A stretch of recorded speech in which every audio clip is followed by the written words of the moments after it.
IPL තරගාවලිය විවිධ බාධක මැද ඉතින් ඔන්න දැන් ඉතින් අවස්ථාන භාගයට ඇවිල තියෙනවා. ඉතින් මේ වෙද්දි ප්ලේෝ සහභාගී වන කණ්ඩායම් හතර නිර වශයෙන්ම තෝරාගෙන අවසන්. ඉතින් අපි ඒ කණ්ඩායම් මොනොදික බැලුවොත් ගුජරාට් ටයිටන්ස් කණ්ඩායම, රෝයල් චැලෙන්ජ් බැංගලෝ කණ්ඩායම, පස්සේ පංජාබ් කිංස් කණ්ඩායම සහ මුම්බයි ඉන්දියන්ස් කණ්ඩායම තමයි මෙන්න මේ ප්ලේෝස් පටයට ඇතුළත් වෙලා තියෙන්නේ. ඉතින් විශේෂයෙන්ම කියන්න ඕන දිල්ලික විඩල් කණ්ඩෑම සහ මුම්බයි ඉන්දියන්ස් කණ්ඩෑම අතර මෙම ප්ලේෝස් ඕ් එකට එන්න ලොකු තරගයක් තිබ. ඉතින් පෙරේ තිබිච තරගේ මුම්බයි ඉන්දියස් කණ්ඩායම විශිෂ්ට ජයග්‍රහණයක් ලබාගෙන ප්ලේ ඕ් පටයට තේරුණ තවම කණ්ඩායම් සියල්ලම තර්ග 14ම ක්‍රීඩා කල අවසන්න හැ.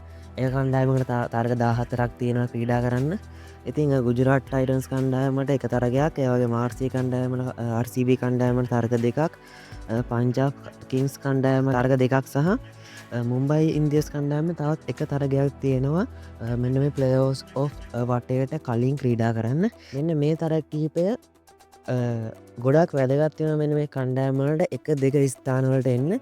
ඉතිං විශේෂෙන්ම කියන්න ඕන හල්ටමන් මේකේ ප්ලේෝ් පටේ තරව පවත්වන විදි මේදිර පෙන්න්න. ඉතිං මේ ප්ලේෝ් පට් එකේද තියෙන විශේෂත්වය තමයි එක දෙක ඉන්න කණ්ඩෑම් දෙකට ලොකු අවස්ථාවක් තියෙනවා තරගාවලි අව සම්මහ තරගයට පිවිසෙන්න්න ඩේ තමයි. ඉතිං පලවෙනි ස්ථානය සහ දෙවනි ස්ථානයේ තියෙන කණ්ඩෑම් දෙක තමයි පලවෙනි අර්ධව සම්පූර්ධර්ග ක්‍රීඩා කරන්නේ. ඉතිං ඒ දෙකෙන් දිරණ තරගේ දින කණ්ඩායම කෙලීම අවසම්මා තරගයට යනු. ඉතිං පැරදින කණ්ඩායමට තවත් අවස්ථාවත් තියෙන ඒකතමංකුව මේකෙද එක දෙක ස්ථාන සඳහා ලොක්කු තරගයක් තියෙනවා කියලා. ඉතිං පර්ධ නිස් දවසම් පූර තරගෙන් පරදින කණ්ඩායම දෙවනර් දවසන් පූර තරගෙන් දිරණ කණ්ඩායම සවග තවත් කොලිපය මැච්චකත් තියෙනවා.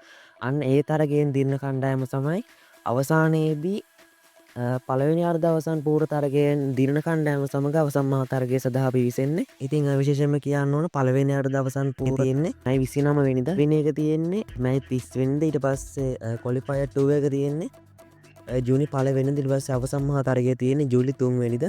ඉතින් අප බලමු මොකක්ද වෙන්න කියලා පියන තවත් IPL සම්බන්ධ වීඩියෝ හමුවමු.